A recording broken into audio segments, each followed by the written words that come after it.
Hey, what's up, guys? It's Nutsack. First off, I'm pretty sure you guys would like to know where I've been, but I'm pretty sure most of you just don't give a shit, so we're not gonna really get into it. But we're back. That's all that matters now. Today I'm making a video on UFC fighters that I think are overrated. I know I'm gonna get so much hate for this video, so it's a good video to come back to. You know, a lot of controversy, a lot of hate. Might lose some subscribers for this, but I probably already lost subscribers anyway for my 6-month-long layoff. But yeah, I already know I'm gonna get hate for this video just because there's a lot of white fighters on this video, and I already know that, but it is what it is. If you guys hate me, you guys hate me. But yeah, I guess let's just get into the video. I don't have anything else to say. UFC fighters that I think are overrated. Oh, another thing I want to clear up. I know every person who makes an overrated video always says this shit at the beginning of the video. Overrated does not mean bad. It means that they're just rated higher than they really are. And that's how I feel with all these people. Like, none of these fighters are bad fighters, but all of these fighters are people rate them higher than I think they should be rated. So yeah, without further ado, let's just get into them. Coming off with this first number one, we got Cory Sandhagen. Cory Sandhagen, you'll see a lot of guys like on TikTok. The casual MMA fan will see that performance against Umar and be like, "Oh, Cory Sandhagen sucks," and yeah, that's not all true. Cory Sandhagen doesn't suck; he's pretty good. But then you'll see people on like those hardcore MMA fans on TikTok who like try and sneak Cory Sandhagen into like a top 10 strikers list. Most of the time, it's because they're trying to glaze Peter Yan. And Peter Yan's very good, but Cory Sandhagen is definitely not a top 10 striker of all time or in the UFC currently. Cory Sandhagen has no finishing potential whatsoever. He's literally like Walmart Sean O'Malley nowadays. I remember back in the day, like, he used to have some finishing potential, but it was over guys like Marlon Moraes, who has been finished by half the UFC bantamweight roster, and then like 58-year-old Frankie Edgar, which is okay, but I mean, who else has he really outstruck? Song Yadong, like Marlon Vera. Look what Sean O'Malley did to Marlon Vera. Cory Sandhagen fucking Marlon Vera? His face was rearranged after that one. No, I get Marlon Vera's fucking tough, but I mean, it's not like he got like schooled him, like danced on him. But yeah, people just think of Cory Sandhagen, they think of like this smart, like always one step ahead, like this murderous, like he looks skinny but he'll actually like take your head off type of striker, when in reality Cory Sandhagen's just he's mostly turned into like a low kicker from the outside. And people talk about, oh, he's improved his wrestling.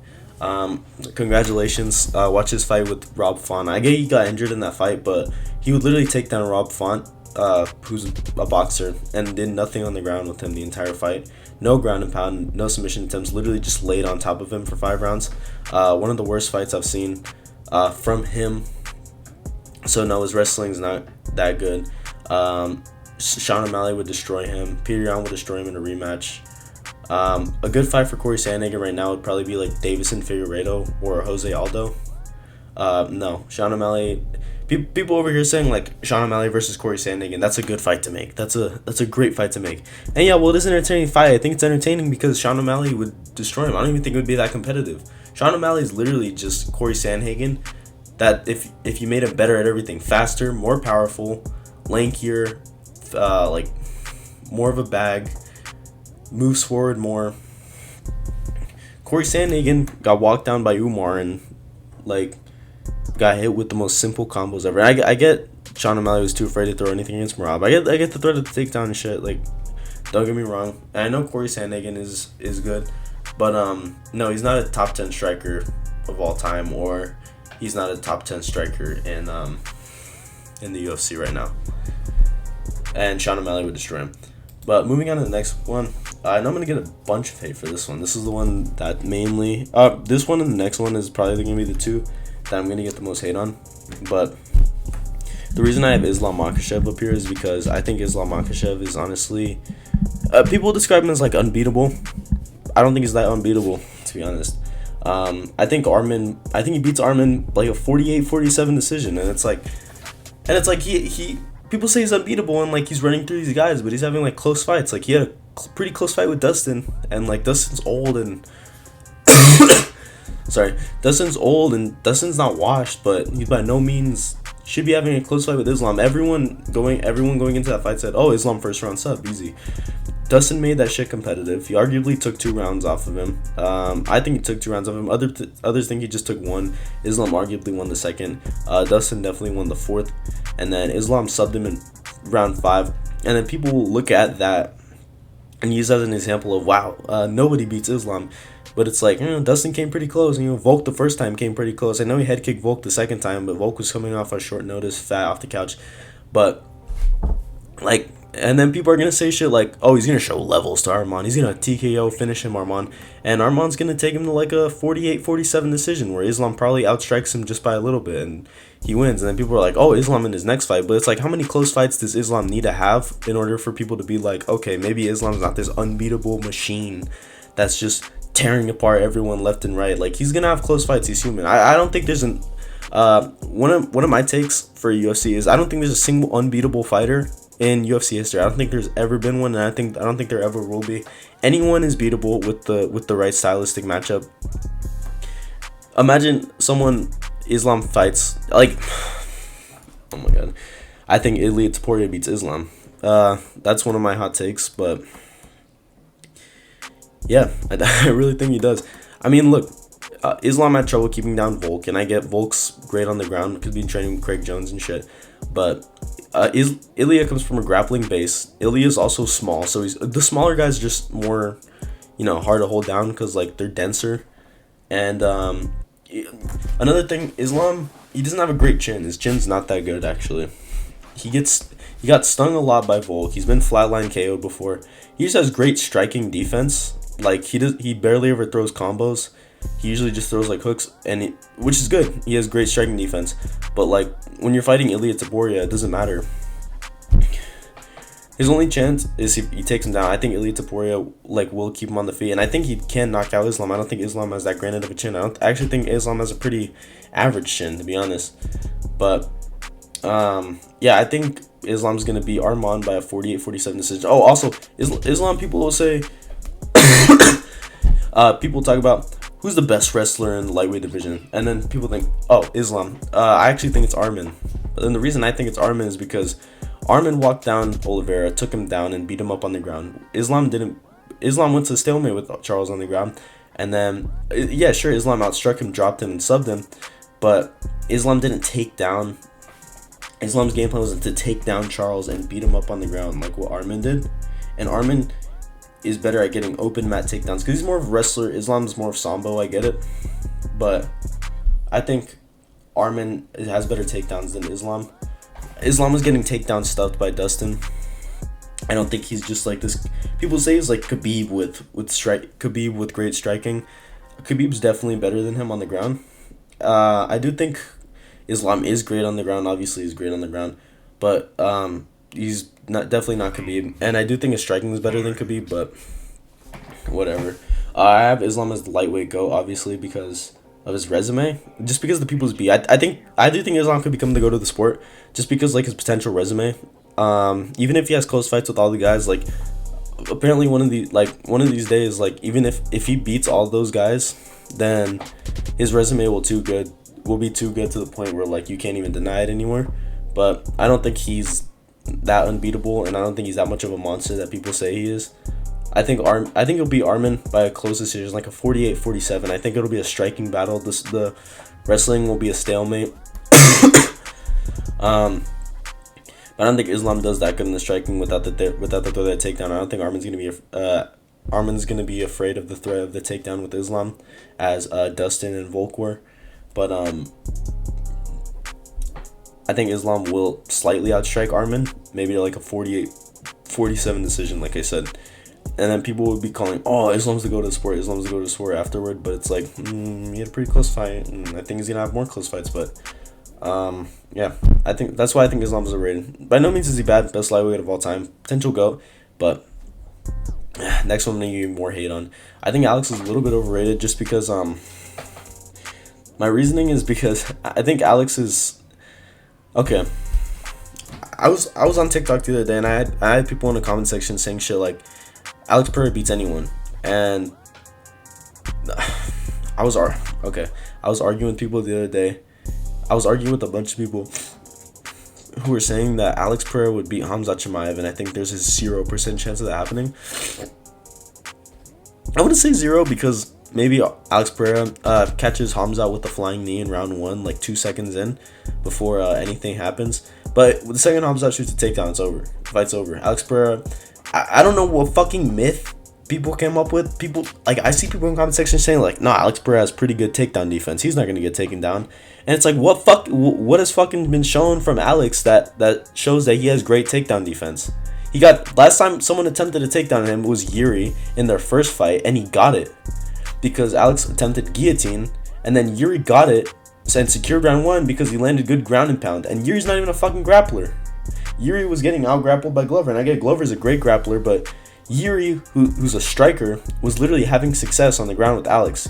And that was the last time we've ever seen Alex on the ground. And people have the audacity to be like, oh, he has great takedown defense. From fucking what? Last time we saw him, last time he got tried to take down, he got taken down. The fight before that, Jan took him down easily. The fight before that, Izzy flatlined him. Okay, I know there was a grappling in that fight, but the fight before that, Izzy took him down. Like, Izzy? Are you serious? And then people are over here saying he has takedown defense just because, like, oh, he's a black belt in jiu-jitsu. Like they don't give anyone black belts nowadays. Dustin Poirier is a black belt. Look what Khabib did to him. You know? Sean Strickland is a black belt. Wow. I guess. But, you know, some jiu-jitsu gyms give out black belts easier than others. Alex Pereira has been training jiu-jitsu for like 2 years, and they gave him a black belt for some reason. But other people need to train like 12. That makes no sense. But Alex Pereira is by no means that good on the ground at all. Maybe he can survive. That's about it. I don't think he has good takedown defense. I don't think he has good enough jiu-jitsu to avoid getting hurt on the ground. I think if a guy like Khamzat takes him down, he'll fuck him up on the ground. I think if Jon Jones took him down, he'd fuck him up on the ground. I think if Tom Aspinall took him down, he'd fuck him up on the ground. Magomed Ankalaev could too. I think Alex would beat Magomed because he's a striker. And, you know, if it's on the feet, obviously Alex always has a chance. But the myth is Alex Pereira does not beat any primary wrestlers. Alex does not beat Khamzat. Alex does not beat Tom Aspinall. Alex does not beat Jon Jones. Like, come on, guys. And it's like, Alex's striking is great. His offensive striking is great. His defensive striking is terrible. Like, Alex lost 2 rounds to Khalil Rountree. And then people go out there and be like, oh, Khalil Rountree was so good. He looked really good against Alex. But it's like, is Khalil Rountree that good, or does Alex just have holes in his fucking boxing defense? Like, we've seen those before too. Alex doesn't have good head movement. He doesn't have good standing defense. All he does when he gets punched in the face is back up. That's literally the most basic defense. And I get, like, he's facing guys like Jiri who have his hands at his fucking waist, so he makes it look better. But besides his offensive striking, Alex Pereira is really good, and I think he beats anyone striking, obviously, because his offensive striking is so fucking good, but his defensive striking is so bad that someone could potentially catch him and put him away. Like Tom Aspinall. I think Tom Aspinall would flatline Alex Pereira on the feet. I think it's possible. I think Alex Pereira could beat Tom Aspinall on the feet. I actually think he would, because leg kicks and lighter man skill, whatever. But I think Tom Aspinall could also take him down. Like, I don't think Alex Pereira should be moving up to heavyweight at any reason if he's fighting Aspinall or Jones. But his striking defense is not that good. And obviously his grappling needs fucking... Like, he's not a good grappler. I don't know where this myth came from. But yeah, so I think Alex is a little overrated. And I just want to showcase I'm not biased, because Alex Pereira is one of my favorite fighters. He really is. Like, but I just don't think he's unbeatable. Like, same thing with Islam. I just don't think these guys are unbeatable. Moving on to the next guy, we got Jiri. Jiri shouldn't have won the belt. That was a complete it's not a fluke. I'm not gonna say it's a fluke. Barely any fights are flukes. There are some flukes in UFC history. Jiri's not.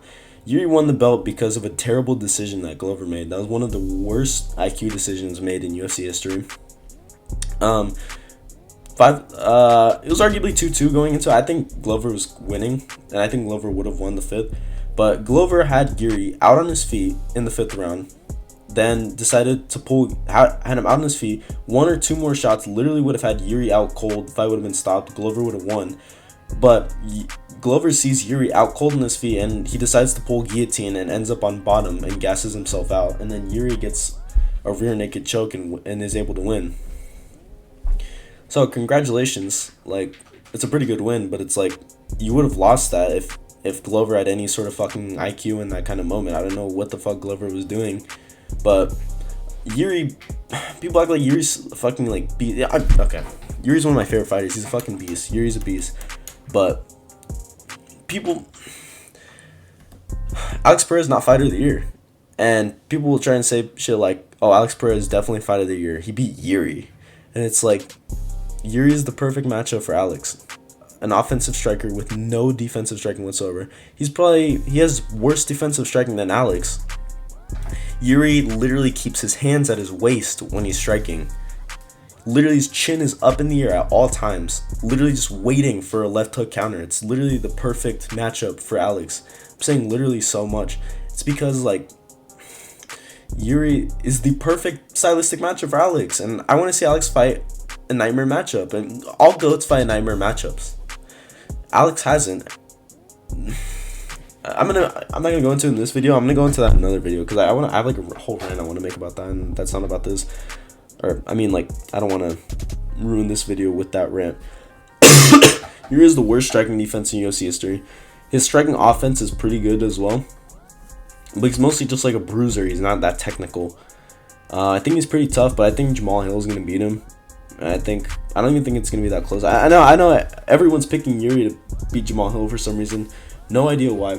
Jamal Hill beat the shit out of Glover. Literally, there wasn't a single moment in that fight where Glover was winning. Jiri versus Glover was extremely competitive. I get Glover took the Hill fight on short notice, but so did Jamal Hill. I think Jamal Hill is a little bit faster than Jiri. I think he's more defensive, and I think he'll be able to put Jiri away because I think Jamal Hill is extremely powerful, and he'll easily put Jiri away because Jiri's striking defense is so ass, and I think he's slightly faster as well. I know it's like a trend that, oh, Jamal Hill sucks. Like, everyone hates Jamal Hill because of all that shit he does with Alex. Yeah, don't get me wrong, I don't like Jamal Hill either, but like I'm not crazy. He's gonna beat Jiri, to be honest. Yeah, I think he is. Coming up next, we got Khalil Rountree. Now, people are overrating Khalil Rountree because of his performance with Alex, but in reality, his performance was very good because I think Alex had an off day that night, and I also think Alex's game plan going into that fight wasn't really that great because Alex, you could tell from the get-go that Alex's goal in that fight was to get a big KO because Alex doesn't really throw head kicks like that. I knew he got Jiri with that head kick, but like in the first round he threw like 5 or 6 head kicks, and I was like, what the fuck is he doing? And then eventually, and I think it was in like the second, Alex throws a head kick, and then Khalil ducks under it and then lands a left hook on Alex and drops him while he's spinning around. And then Alex locks in and decides, okay, I'm going to stop going for the big KO. I'm just going to break him down. Alex sticks to the jab and then the low kick, and then ends up breaking down to Khalil. People give a lot of credit to Alex, but Khalil's not that good. I'm just gonna say it, Khalil Rountree's not that good. If he fought people are saying shit like, oh, let him fight Jamal Hill after. I think he would beat Jamal Hill. Like, no, he wouldn't beat Jamal Hill. Jamal Hill would beat him. Khalil Rountree's not that good. I think he lost to Justin Jacoby. I think it was a robbery. Khalil Rountree was extremely competitive, or not extremely competitive, but he was pretty competitive with Anthony Smith on it, coming off the couch on short notice. He wasn't even training. He was pretty competitive with Anthony Smith for like 2 or 3 rounds before finishing him in the 3rd. And I just don't think he's that good, and I think he loses to a lot of people in the division. I think he had a good fight against Alex because Alex doesn't have good striking defense, and his game plan wasn't that good in round 1 and 2 because he was looking for a big KO rather than just breaking down his opponent like usual. And I think he was underestimating Khalil a little bit. And I don't think anyone should ever underestimate opponents in UFC at all. At the end of the day, these are professional fighters. They will fuck you up if you don't take them seriously. But I think that's what Alex was doing. Alex locked in, destroyed Khalil. And I just think Khalil's that good. I think he's overrated because of his performance with Alex. But, I mean, it is what it is. So much to say about the next guy, Asakura. Never seen someone come into the UFC as so fucking overrated before. Sorry guys, I'm burping so fucking much. I'm a little sick, sorry. But Asakura, risen champion. His best win is a robbery win over Manel Cap, and then his second best win is Juan Archuleta. I don't fucking know. Like, people really thought he was gonna beat Pantoja. Like, are you serious? There was no chance. He's not that good. Like, he lost to Horiguchi, who's like a random Mighty Mouse victim. He's literally, Kyoji Horiguchi is literally, like, if you Google him, he's literally the most. If you Google Demetrius Johnson's record on ESPN, he's literally just like one of the most random names like you could possibly think of if you're thinking of Demetrius Johnson title defenses. He lost to him. He's 1-1 with him. He's 1-1 with Manel Kopp. Manel Kopp's ranked like number 8. I get Manel Kopp's pretty good at striking, but he beat him once. It was a robbery, and then he got TKO'd by him. Or I think the TKO came first. I don't fucking know. And then he won the belt off of Juan Archuleta, who, like, I'm pretty sure got cut from the UFC. So the fact that people were picking him, like, I get he has a cool name, Kai Asakura. Like, it's a cool fucking name, man. Like, he's like an anime character. Like, he's Japanese. He's cool. He's chill. He's nonchalant. Like, he was smiling during the press conference. Like, and I get people want new names at flyweight because flyweight division is getting kind of boring because Pantoja is a dominant champion. I get that, but I mean, I just don't. I hate the narratives that people put out there that, like, champions and regional promotions are on the same level as UFC champions. They're not. They're really not. The UFC is the best organization in the world. It's not even close. There's not a close second. PFL, Bellator, get the fuck out of here. Rizin, get out of here. Like, no, it's not even close. We just see one championship. They had a fucking, like, triple champ, I'm pretty sure. Rainer de Ritter. You guys know Rainer de Ritter? He was a triple champ in ONE FC. He just had a fucking war with Gerald Mearshart, and he almost lost. Like, Gerald Mearshart was outstriking him. Like, what the fuck? Come on, bro. Like, you're a double champ, and then you're over here getting outstruck by Gerald Mearshart. But fucking Kai Asakura is overrated as hell. And he was overrated. I've been saying he's overrated. There was no chance he was going to knock out Pantoja. Pantoja's chin is way too granite for him to get knocked out by Kai Asakura. People were glazing him because of a flying knee that he landed in round 1. And everyone was like, oh! Literally, his thigh landed on Pantoja's nose. But everyone's freaking out. They're like, oh my god, how did Pantoja not go to sleep from that flying knee? And it's like, it didn't even land flush. And it's like, congrats, he landed one shot. He was going in there looking for a round 1 KO. And then his dumbass ended up getting submitted round 2. And it's not even like he was outstriking Pantoja, and Pantoja was like going for dear life. Pantoja was literally outstriking him. Pantoja, the grappler. Everyone thinks of Pantoja as a grappler. Pantoja got outstruck by Steve Versek. Pantoja was outstriking Kai Asakura, who's like supposed to be like a cool striker. Like, come on, bro. But yeah, Kai Asakura is overrated. I don't think he's gonna. Maybe he'll be top 5. Maybe. Just maybe. I don't see him beating Manel Kape in a rematch. I don't see him beating Kai Kara France. I don't see him beating Brandon Moreno. I don't see him beating Royval. I don't see him beating fucking Almabayev. Like, no. He's not that good. Next guy, Shavkat. I actually don't think he's as overrated as the others, but his last fight was a clinch fest, and people are still picking him to beat Bilal. I think Bilal's gonna beat him. I don't think his wrestling defense is going to be that good against Bilal. I think he's going to get taken down multiple times, and I think he will get... he could outstrike Bilal. I actually think he will outstrike Bilal, but I think Bilal will outgrapple him, because Shavkat's wrestling is not that good. He's mostly just like a clinch bully. Like, he just tries to clinch with people and then bully them into, like, getting them to the ground. That's basically what he did with Wonder Boy, and he was trying to do it with Gary in the first 2 rounds, but it didn't work. But that fight with Gary was pretty fucking close, and Gary almost submitted him, literally got his back. And Gary's a striker. I get he's been improving his fucking, what do you call it? His jiu-jitsu, but like the last person he showcased his grappling against was MVP, so it's not like exactly Charles Oliveira type of grappling yet. I think Shavkat's good. I think JDM could beat him. I think Prates could beat him. I think fucking who else? Bilal, like I just said, could beat him. I think Leon Edwards could beat him. Actually, no, I think Shavkat would beat Leon Edwards just because of his pressure. Who else? I don't know. I can't think of anyone off the top of my head, but I think there's a lot of people in the division who beat Shavkat. I think Usman, he loses to Usman. Or no, I think Shavkat beats Usman, sorry. And then moving on to the next person on my list, we got Kamaru Usman. Now, this is for those people, like, I'm pretty sure a lot of people agree that Kamaru Usman's washed and he will never win the belt again in his life. But, you know, there's some of those fans that I see, like, online who just can't let go of the past and always think, like, yeah, Kamaru Usman's a nightmare matchup for Bilal, and he's gonna beat Bilal, and like he should get the title shot next because he would beat Bilal. He's a bad matchup for him, and it's like Usman's 36 years old. It seems like I think that's how old he is. I'm not 100% sure. His knees are cooked. He got mauled by Hamzat in round 1. I get Hamzat's okay. That's not even a bad. I'm not even gonna hold that against him.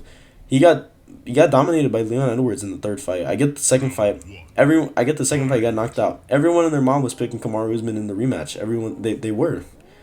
Leon dominated him in the rematch. Leon's cardio isn't that great. That's what made him was losing the fight in the first one, or the second one, I guess. Sorry, I forgot they fought like way back in the day. But in the third fight, I mean, Leon, yeah, I wouldn't say dominated. Leon never really dominates anyone, to be honest. But Leon clearly won. He was able to stuff the takedowns. He was able to outstrike him, out low kick him. I mean, Kamaru doesn't, yeah. But I don't think Kamaru really beats any contender right now. I think JDM beats him. I think Shavkat would beat him. I think Buckley beats him. Like, I can't even think of a win right now in the division for Kamaru. I know people like to give him credit because he had a close fight with Hamzat, but it's like Hamzat has terrible cardio, and he broke his hand in that fight. And, like, I feel like people overrate it. People say, like, oh, he's on short notice. Acting like Kamaru isn't constantly training. He's always training. Kill Cliff FC always uploads videos. He's always in them. Go check them out.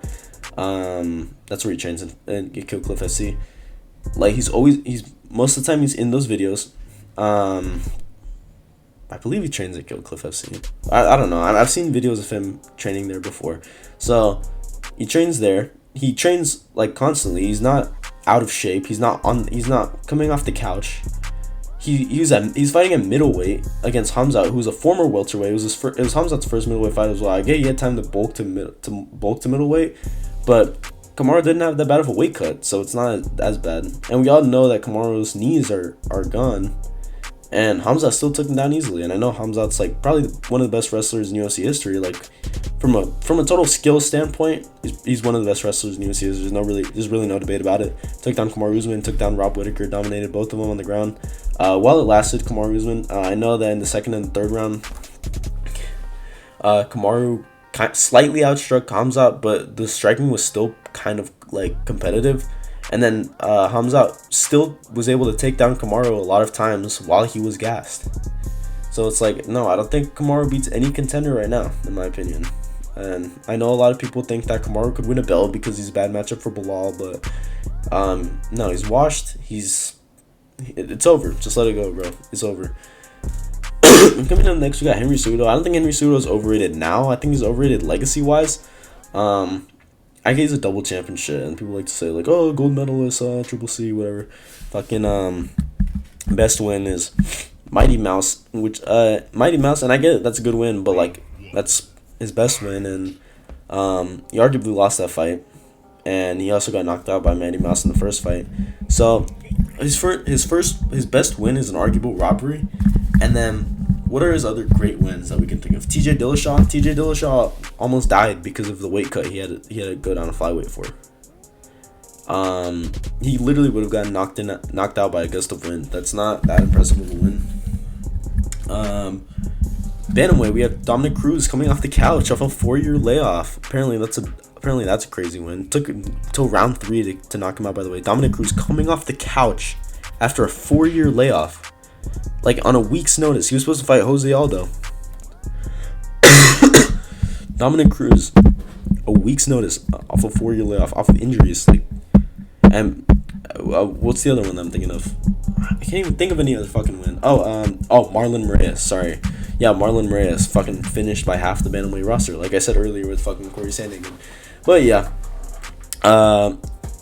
Sorry guys, I know I cuss a lot. I sound like a little kid who just learned cuss words. But he's not that good, bro. He's not top 50. He's not a top 20 fighter of all time. I get he's double champ. I don't care. I mean, like, context matters more than just like on paper results. And the last person on my list, we're gonna get into that. But coming up next, Colby Covington. I put him a little low just because like everyone. I feel like more people are saying Colby Covington's overrated. On I actually didn't hear that many people picking him, but on Verdict, they had him as a. Well, Verdict actually had Joaquin Buckley as a favorite, but the most common pick was Colby Covington decision, which was just blasphemy to me. Colby Covington was taken off the couch on short notice, and Joaquin Buckley's really good. And Colby Covington just didn't look good in that fight. Striking didn't look that good. His wrestling was, he took Joaquin down, was able to do nothing with it. I know some of them wanted to give him a round because he had him in half guard for like a minute, even though Joaquin Buckley clearly outstruck him earlier in the round. Colby Covington's best win of his career is a 48-47 over RDA, who was like 35 years old, and it's welterweight RDA. It's not even lightweight RDA, so he's not even that good. I think RDA's last 2 wins in welterweight were Brian Barberena and then Robbie Lawler back in 2016. So that isn't by no means that impressive a win. And then besides that, he also beat Robbie Lawler, old-ass Robbie Lawler, and then old-ass Tyron Woodley, who broke his ribs after he slammed him, which is kind of impressive. But if you really think about it, Colby's best like feats are his close fights with Usman, where they weren't really that close. One of them was a finish, and then the other one, he got... A lot of people, there's some people who say that was a robbery. I don't think it was a robbery at all. I think Usman definitely damaged him more. I think Colby landed more volume, but Usman definitely landed better shots. Yeah, I just don't think Colby's that good. I don't think he's... people pick him to beat Leon. I thought Leon was a lock to win. Like, I've always thought he was a little overrated. I know a lot of people are coming around the idea that he's overrated now just because he lost to Buckley, but I think he's always been overrated, and I've always thought this. So, yeah, this is what it is. And coming in last, you guys already know who I think's overrated. So, like Jon Jones. Not gonna get into this, but fought easy matchups his entire career, bigger than everyone on PEDs. Anyone he fought that was his size and never fought someone his size well-rounded, by the way. Anyone who was his size could stuff a takedown and was a good boxer, he always struggled with. Gustafsson, Reyes, Thiago Santos, and Thiago Santos had one leg in that fight. Couldn't finish Anthony Smith, couldn't finish OSP, and it's like, what are you doing? Beat Cyril Gane, congratulations, Cyril Gane is the worst wrestler at heavyweight. And took 3 rounds to finish Stipe, 48-year-old Miocic, coming off like a 5-year layoff where he got knocked out 3 times in a row.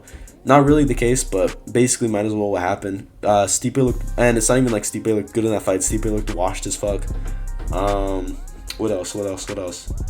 Oh, congrats, he beat Daniel Cormier in PEDs. That's the best win. Doesn't count because it's on PEDs. Who else? Yeah, that's about it. Jon Jones is overrated as hell. Sure, he's the GOAT of the sport, whatever. I don't care. Yeah, I have him on my GOAT. He's not unpassable. He's not that great. He lost to Reyes. I don't give a fuck. Reyes is not that good. Reyes got knocked out 3 times in a row right after he beat Jon Jones. So it's like, and then people like to say shit like, oh, well, it doesn't matter that Reyes got robbed by Jon Jones because he went on and get knocked out 3 times in a row. And it's like, okay, so should we give every champion who didn't have the title defense, should we just act like they were never champion at all? That makes no sense. So like for Strickland, should we just act like he never won the belt at all? No, that's retarded. Like Dominic Reyes should have won the belt, then Jan should have took it from Dominic Reyes. And Jon Jones also ducked Ngannou, ducked Jan, and is ducking Aspinall right now. Fight might happen just because they're paying Jon Jones like $40 million just to show up. And you know the deal. Jon Jones is scared to fight Tom Aspinall, someone his size who's well-rounded and has one-punch knockout power. But it is what it is. I've always thought Jon Jones was overrated. He might be your GOAT. He is my GOAT, technically. I guess I have him at the top of my GOAT list. But I don't think he's by any means a beast. So, and I don't think he's unbeatable at all. Like I said, there's not a single unbeatable person on this planet. Never fought a nightmare matchup. Every matchup he's fought was in his favor. And there's also a narrative out there that people always doubt Jon Jones when he goes into fights, even though he's never been an underdog in his entire career. Even when he took a fight against Shogun Hu on short notice, he was the heavy favorite. It's like, okay, congratulations. But yeah, this is what it is. That's my list, guys. This is a pretty good comeback for me. I'm happy I made this video, and I'm happy to be back on YouTube. I love you guys.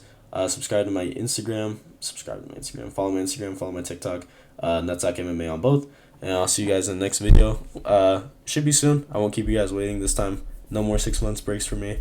I'm going to try to be back, and I'm trying to make as much videos as I possibly can now. So I'll see you guys in the next video. Peace out.